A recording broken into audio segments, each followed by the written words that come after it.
শহরে ফের টার্গেট বৃদ্ধা। নিউ গড়িয়ায় বৃদ্ধা খুনের ঘটনার এবার কিনারা। নিউ গড়িয়ায় বৃদ্ধা খুনে দুজনকে গ্রেফতার করা হয়েছে। হাত মুখ বাঁধা মহিলার দেহ উদ্ধার করা হয়েছে এবং তার ধৃত আয়া আশালতা সর্দার এবং পুরুষ সঙ্গে ধৃত আয়া আশালতা পুরুষ বন্ধু জালাল, এই দুজনকে ইতিমধ্যেই গ্রেফতার করা হয়েছে। উদ্ধার হয়েছে বৃদ্ধার হাতের আংটি এবং বালা। আরো বিস্তারিত জানবো এই বিষয় নিয়ে সঙ্গে রয়েছেন প্রতিনিধি পিয়ালি মিত্র। পিয়ালি, ঠিক কি জানা যাচ্ছে পুলিশের তরফ থেকে?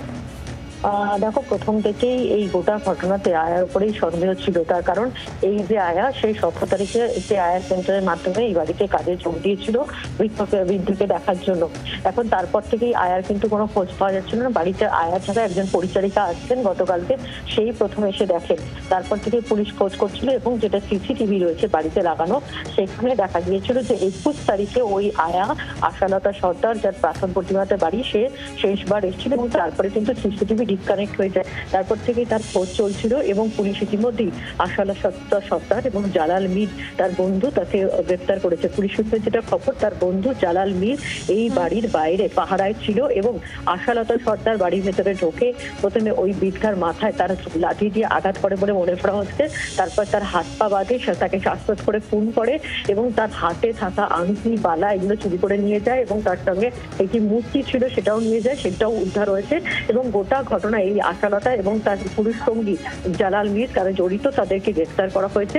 কিন্তু গোটা বিষয়টা নিয়ে যারা এই এলাকার মানুষজন, তারাও আতঙ্কিত। তার কারণ এই গোটা এলাকায় সেখানে প্রচুর বয়স্ক লোকজন থাকেন, তাদের পরিবারের সদস্য ছেলেমেয়েরা বাইরে থাকেন। ফলে এই আয়ার ভরসাতেই অনেকে থাকেন। সেই জায়গায় সেন্টার থেকে নেওয়া একজন আয়া, তিনি বাড়িতে মাত্র কয়েকদিন হয়েছিল কাজে যোগ দিয়েছিল এবং সেখানে সে লুটের উদ্দেশ্যে বৃদ্ধাকে নৃশংসভাবে খুন করে। ইতিমধ্যে দুজনকে গ্রেফতার করা হয়েছে।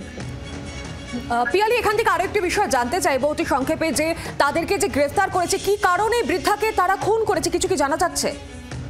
একেবারেই দেখো, লুঠের উদ্দেশ্যেই খুন করা হয়েছিল। তার কারণ হচ্ছে বৃদ্ধার যে পরনে বেশ কিছু গয়না থাকতো এবং বৃদ্ধা তারা দুজনেই থাকতেন, তারা দুজনেই অশীতপর। ফলে যেটা পুলিশের অনুমান, এই বাড়িতে কাজে আসার পরই এই আয়ার অনুমান হয় যে এই বাড়িতে লুট করলে প্রচুর কিছু পাওয়া যেতে পারে, সেই উদ্দেশ্যে এই খুনের ঘটনা। ধন্যবাদ পিয়ালি। পাথর প্রতিমার বাসিন্দা এই আশালতা সর্দার আয়া সেন্টারের মাধ্যমে কাজে যোগ দেন। আশালতা রাত 8টা থেকে সকাল 8টা পর্যন্ত কাজ করছিলেন। আশালতা প্রথমে কাজে যায় 17ই অগস্ট। আশালতা 18 এবং 19-20 তারিখ কাজে যাননি। সিসিটিভি অফ করে বৃদ্ধাকে শ্বাসরোধ করে খুন করা হয়েছে। খুনের আগে লাইট এবং সিসিটিভি কেটে যায়। প্রথম থেকেই পুলিশের সন্দেহ ছিল আয়ার ওপর। ইতিমধ্যে আয়া সহ আরো একজন তার পুরুষ সঙ্গীকে গ্রেফতার করা হয়েছে, জিজ্ঞাসাবাদ করা হচ্ছে। হাত মুখ বাঁধা মহিলার দেহ উদ্ধার হয়েছিল এবং ধৃত আয়া আশালতা সর্দার এবং তার পুরুষ সঙ্গী জালাল এবং বৃদ্ধার হাতের আংটি বালা উদ্ধার করা হয়েছে দেহের পাশ থেকে। আমাদের সঙ্গে রয়েছেন প্রাক্তন পুলিশ কর্তা সত্যজিৎ বন্দ্যোপাধ্যায়। স্যার, যে বিষয় জানতে চাইবো, একজন আয়াকে মানুষ ভরসা করে তার বাড়িতে রাখেন এবং এই ধরনের ঘটনা, তারপর তো নিরাপত্তা বিষয় নিয়ে প্রশ্ন থাকছে এবং আয়াদের উপর থেকে মানুষের বিশ্বাসযোগ্যতা হারাচ্ছে। একদম ঠিকই বলেছেন। আয়াদের প্রতি বিশ্বাসযোগ্যতা, বেড সার্ভেন্ট, ড্রাইভার, এদের প্রতি বিশ্বাস 100% করা যাবে না। একটু কথা বলে নিই এই ব্যাপারে। দেখুন, পুলিশের প্রথম এবং প্রধান কাজ হচ্ছে নাগরিক সুরক্ষা দেওয়া।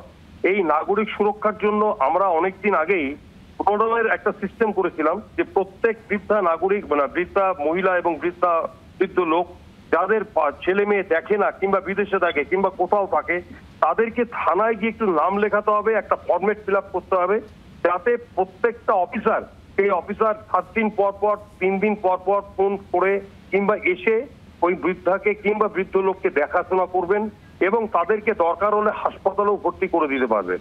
এইটার জন্যই প্রণয়ের সৃষ্টি হয়েছিল। এবার এই সেই উনি, জানি না আমি কোথায় তাকে, যেই এলাকাটা বলছেন সেটা হয়তো এখন কলকাতা পুলিশ এলাকার মধ্যেই আছে, কারণ পাটুলি থানার এলাকার মধ্যে হবে বলে আমার ধারণা। আমি ওই দিকটা চার্জে ছিলাম যাদবপুরে, আমি জানি সেটা।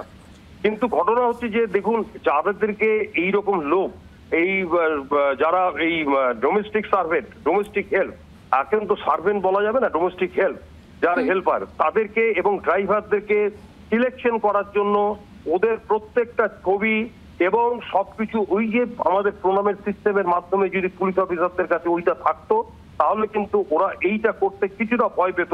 ওরা বুঝতে পারতো যে এদের পেছনে আমরা ধরা পড়ে যাব এবং আলটিমেটলি ধরাও পড়েছে। কিন্তু পুলিশ এটা করতে পারতো না, কিছুটা সুরক্ষিত থাকতো। এবার আরো বেশি সুরক্ষিত থাকতে হবে। আপনাদের চ্যানেলের মাধ্যমে বলি, আপনাদের কোনো কষ্ট হলে 1090 এই টেলিফোন নাম্বার, এটাতে কোনো পয়সা লাগবে না। এই 1090 ফোন নাম্বারে আপনাদের কোনো পয়সা লাগবে না। শুধু সুরক্ষার জন্য যদি কোনো প্রশ্ন থাকে আপনাদের এদের সাথে একটু যোগাযোগ রাখবেন। লোকাল পুলিশ ইমিডিয়েটলি আপনাদের সাথে যোগাযোগ করবে। Really Kolkata police care for you, এটুকুই আবার ছোট করে বক্তব্য। আর যদি কোনো প্রশ্ন থাকে বলুন। ধন্যবাদ। শহরে ফের টার্গেট করা হচ্ছে বৃদ্ধাদের। নিউ গড়িয়া বৃদ্ধা খুনের ঘটনার এবার নয়া তথ্য সামনে এসেছে। নিউ গড়িয়া বৃদ্ধা খুনের দুজনকে ইতিমধ্যে গ্রেফতার করা হয়েছে। অভিযুক্ত আশালতা এবং তার পুরুষ সঙ্গী জালালকে গ্রেফতার করা হয়েছে এবং উদ্ধার করা হয়েছে বৃদ্ধার হাতের আংটি এবং বালা। পাথর প্রতিমার বাসিন্দা এই আশালতা সর্দার। আয়া সেন্টারের মাধ্যমে কাজে যোগ দেওয়া হয়েছিল। রাত 8টা থেকে সকাল 8টা পর্যন্ত কাজ করছিল। আশালতা প্রথমে কাজে যায় 17 আগস্ট, তারপর টানা 3 দিন সে কাজেই যায়নি। সিসিটিভি অফ করে বৃদ্ধাকে শ্বাসরোধ করে খুন করা হয়েছে, এমনই পুলিশ সূত্রে জানা যাচ্ছে। খুনের আগে লাইট এবং সিসিটিভি কেটে দেওয়া হয়েছিল। প্রথম থেকেই পুলিশের নজরে ছিল আয়া। বৃদ্ধা খুনে এবার নয়া তথ্য সামনে এসেছে। ধৃত আয়া এবং তার এক পুরুষ সঙ্গী জালাল, তাদের দুজনকে ইতিমধ্যেই গ্রেফতার করা হয়েছে। জিজ্ঞাসাবাদ করা হচ্ছে একাধিক বিষয় নিয়ে। হাত মুখ বাঁধা অবস্থায় বৃদ্ধার দেহ উদ্ধার করা হয়েছিল। আমার সঙ্গে রয়েছেন এই মুহূর্তে ডক্টর সুবীর হাজরা চৌধুরী, মনোরোগ বিশেষজ্ঞ। আজ এই বিষয়টি জানতে চাইবো স্যার আপনার কাছে, যে বারবার টার্গেট করা হচ্ছে বৃদ্ধাদের, ঠিক কি কারণে তাদেরকে টার্গেট করা হচ্ছে আপনার মনে হয়? একটা বড় কারণ হলো যে মানে কলকাতায় অনেকই বৃদ্ধ থাকে যাদের ছেলে মেয়ে ভারতবর্ষের অন্য শহরে বা পৃথিবীর অন্য দেশে কাজ করে। তারা ছেড়ে চলে গেছে এবং তাদের অনেক ক্ষেত্রেই আর ফেরার কোনো সম্ভাবনা নেই। ডাক্তার হিসাবে অদ্ভুতভাবে এটা আমরা ফেস করি। কেন বহু বিদেশ থেকে লোকে কল করে যে আমার মাকে একটু দেখতে পারবেন কিনা, আমার বাবাকে দেখতে পারেন না। সেখানে গিয়ে দেখি কাজের লোক আছে, সে বৃদ্ধ বা বৃদ্ধা আছে। তা এই ব্যাপারটায় আমার মনে হয় পুলিশও ওয়াকিবহাল। কেন তাদের একটা সার্ভিস আছে প্রণাম বলে, আমি যতদূর জানি, মনে আছে আমার যতদূর, প্রণাম বলে, যাতে রেজিস্টার করা যায় যে সেই বৃদ্ধার বাড়ির লোক যদি সেই থানাতে রেজিস্টার করতে পারে এবং সেটা অনলাইনও করা যায়, তাহলে তারা মাঝে মধ্যে এসে দেখে যাবে। এই রকম ঘটনা অনেক কমে যায় যদি সেই রকম রেজিস্ট্রেশন করা হয়।